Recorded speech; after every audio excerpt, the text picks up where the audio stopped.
دوستوں ہماری یہ ارتھ جس میں تقریباً 8 ارب لوگ آباد ہیں، اس کی تخلیق کیسے ہوئی؟ آج کے ہم اس ویڈیو میں جانیں گے کہ یہ دنیا وجود میں کیسے آئی۔ فرینڈز، ہمیں یہ بات پتہ ہے کہ زمین پر زندگی ہمیشہ سے ایسی نہیں تھی جیسے آج ہمیں نظر آتی ہے۔ بگ بینگ تھیوری کے بارے میں آپ نے سنا ہوگا کہ خلا میں انرجی کی ایک جگہ جمع ہونے کی وجہ سے ایک ایکسپلوژن ہوا، جس کی وجہ سے یہ یونیورس وجود میں آیا اور لاکھوں گلیکسیز بننے لگی۔ اور ان لاکھوں بننے والی گلیکسیز میں ہماری ملکی گلیکسی بھی موجود تھی، جو کہ اس یونیورس کا ایک چھوٹا سا ذرہ تھی۔ ملکی گلیکسی گیس، ڈسٹ اور گریوٹی کی ایک کولیپس ہونے کی وجہ سے بنی۔ 4 ارب 60 کروڑ سال پہلے زمین موجود نہیں تھی، بس ایک پروٹون سن جس میں صرف ایک ہائیڈروجن نیوکلس موجود تھا اور اس کے گرد گیس اور ڈسٹ پارٹیکل موجود تھے، جس کو سولر نیبولا کہا جاتا ہے۔ اس سولر نیبولا میں زیادہ تر مالیکیولز ہائیڈروجن اور ہیلیم کے تھے، اور اس نیبولا کے پاس ہونے والے ایک سپر نووا نے ان مالیکیولز کو چارج کر دیا، جسے سن وجود میں آیا۔ تقریباً 6 کروڑ سال بعد خلا میں ہونے والے ایک اور سپر نووا سے ایک شاک ویو پروڈیوس ہوئی، جس سے زمین، جو سورج کا ایک حصہ تھی، سورج سے الگ ہو کر وجود میں آئی۔ لیکن اس وقت سورج سے الگ ہونے کی وجہ سے زمین کا ماحول بالکل بھی رہنے قابل نہیں تھا۔ زمین کی سطح کا ٹمپریچر 4700 ڈگری سیلسیس تھا۔ اس ٹائم پر چاند بھی زمین کے گرد گردش نہیں کرتا تھا۔ زمین پر آکسیجن کی جگہ کاربن ڈائی آکسائڈ اور نائٹروجن سلفر موجود تھا۔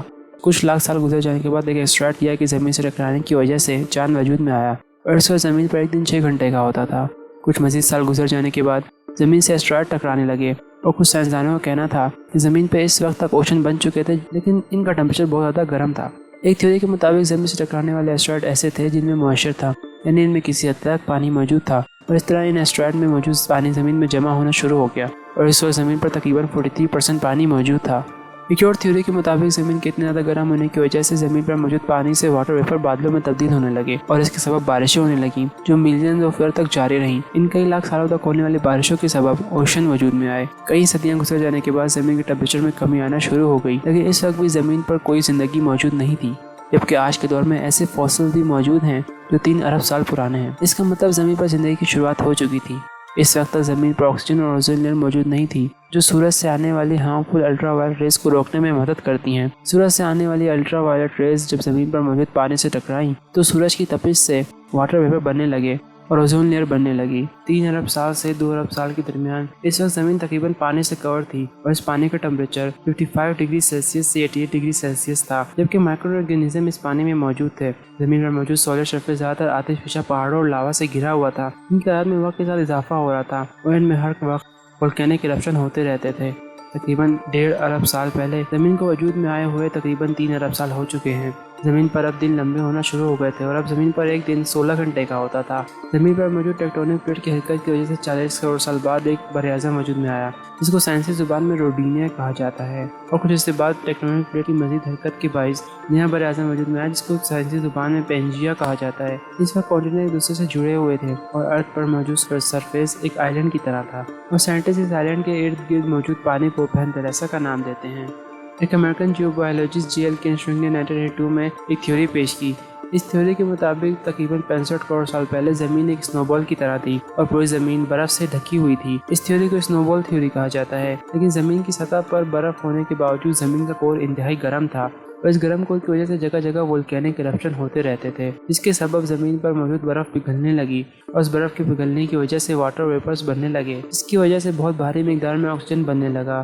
کئی سال گزر جانے کے بعد زمین پر ایک دھماکہ ہوا، جس کے نتیجے میں زمین کا ٹمپریچر 30 ڈگری سیلسیس تک پہنچ گیا۔ اس دھماکے کو کیمبرین ایکسپلوژن کہا جاتا ہے۔ اس ایکسپلوژن کی وجہ سے زمین پر موجود برف پگھلنے لگی، اور زمین کا ٹمپریچر بڑھنے کی وجہ سے آکسیجن کی مقدار زیادہ ہونے لگی، اور مختلف بایولوجیکل لیونگ آرگینزم بننے لگے۔ بہت سارے ریسرچرز کا کہنا ہے کہ اس وقت ان تمام جانوروں کے اینسسٹر موجود تھے جو آج ہم دیکھتے ہیں، اور اس وقت ایک دن 22 گھنٹے کا ہوتا تھا۔ اب زمین پر پلانٹس اور آرتھروپوڈز یعنی وہ جانور جن میں بیک بون نہیں ہوتی، جیسے اسپائڈر اور دوسرے انسیکٹس پھیلنے لگے۔ اس وقت زمین پر جو کریچر موجود تھے ان میں بریکیوپوڈ، گیسٹروپوڈ، کرائنائڈ جیسے کئی اسپیشیز شامل تھیں۔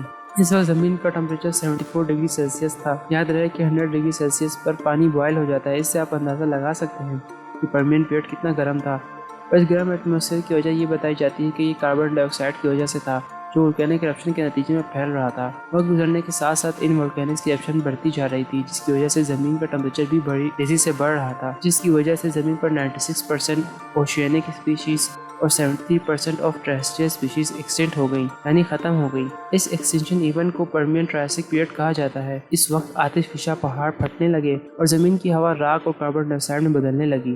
زمین پر موجود سورج کی روشنی تقریباً نہ ہونے کے برابر تھی۔ اس ہارش کلائمیٹ میں کچھ اسپیسیز ہی سروائیو کر سکی۔ اس کے بعد ریپٹائلز کی اسپیسیز سے ڈائناسور ایوالو ہونا شروع ہو گئے۔ زمین کا ایٹماسفیئر اس وقت بہت زیادہ ڈرائی تھا۔ اس پیریڈ کو ٹرائسک پیریڈ کہا جاتا ہے اور سپر کانٹیننٹ پینجیا ٹیکٹونک پلیٹس کی موومنٹ کی وجہ سے ٹوٹنے لگا اور زمین اپنی موجودہ شکل میں آنے لگی۔ ایک مشہور تھیوری کے مطابق ایک اسٹرائڈز کے زمین سے ٹکرانے کے سبب ڈائناسور ختم ہو گئے اور میملز ایوالو ہونا شروع ہو گئے اور اس وقت ایک دن 24 گھنٹے کا ہو گیا تھا۔ ڈائناسور نہ آنے کی وجہ سے میملز کی تعداد میں اضافہ ہونے لگا اور زمین کا ٹمپریچر 34 ڈگری سیلسیس تک پہنچ گیا۔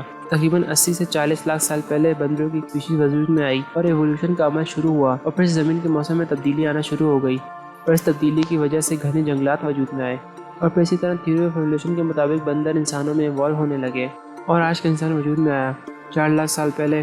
سائنس کے مطابق بندروں سے ایوالو ہو کر ہوموس ایریکٹس وجود میں آیا جن کو ارلی ہیومنز بھی کہا جاتا ہے اور وہ یوریشیا جو کہ یورپ اور ایشیا سے بنا تھا میں آباد ہونے لگے اور وقت گزرنے کے ساتھ ساتھ ان میں ایوولوشن ہوتی رہی اور ہومو سیپین یعنی آج کا ماڈرن ہیومن وجود میں آیا اور آباد ہونا شروع ہو گئے اور ان کی تعداد تقریباً 1 لاکھ سے 3 لاکھ کے بیچ میں تھی۔ لیکن یہ ساری باتیں عام انسانوں کی بنائی ہوئی ہیں جن کے مطابق ہم نے اس پوری کائنات کی 1% سے بھی کم نالج ڈسکور کی ہے۔ سائنس کا کہنا ہے کہ آج بھی بہت سارا ڈیٹا موجود نہیں جیسا کہ اس یونیورس سے پہلے خلا میں کیا موجود تھا۔ اگر ہم اسلامک پوائنٹ آف ویو سے دیکھیں کہ اس دنیا کی شروعات کیسے ہوئی تو ہمیں یہ بات سامنے آتی ہے کہ اللہ تعالیٰ نے حضرت آدم علیہ السلام کو تخلیق کیا، اس کے بعد ان کی نافرمانی کی وجہ سے ان کو سزا کے طور پر زمین پر بھیج دیا اور اسی طرح پھر انہوں نے اللہ تعالیٰ سے کئی سالوں تک روتے ہوئے اپنی گناہ کی معافی مانگی۔ پھر اللہ تعالیٰ نے انہیں معاف کر دیا اور انہیں 2 بیٹوں سے نوازا جن کا نام حابیل اور قابیل تھا، لیکن حالات چلتے قابیل نے حابیل کو قتل کر دیا جس کے بعد اللہ نے انہیں تیسرے بیٹے شیس علیہ السلام سے نوازا اور انہیں سے انسانیت آگے چلی۔ دوسرے واقعہ قرآن پاک میں بھی موجود ہے جو آپ کو میں نے مختصر طور پر سنایا ہے۔ اور پھر اللہ تعالیٰ نہ صرف ہر وقت میں اپنے انبیاء بھیجے بلکہ ان پر 4 آسمانی کتابیں بھی نازل کیں جس سے انسانیت کو سمجھایا جائے کہ تمہیں کس نے بنایا ہے اور کس کی تخلیق ہو اور تمہیں کس کی عبادت کرنی چاہیے۔ اور پھر اسی طرح اللہ تعالیٰ نے اپنے آخری نبی صلی اللہ علیہ وسلم کو دین اسلام کے ساتھ انسانیت کے لیے رہنما بنا کر بھیجا۔ امید ہے کہ آپ کو آج کی ویڈیو پسند آئی ہوگی۔ ایسی مزید ویڈیو دیکھنے کے لیے like the video, comment below and do subscribe the channel.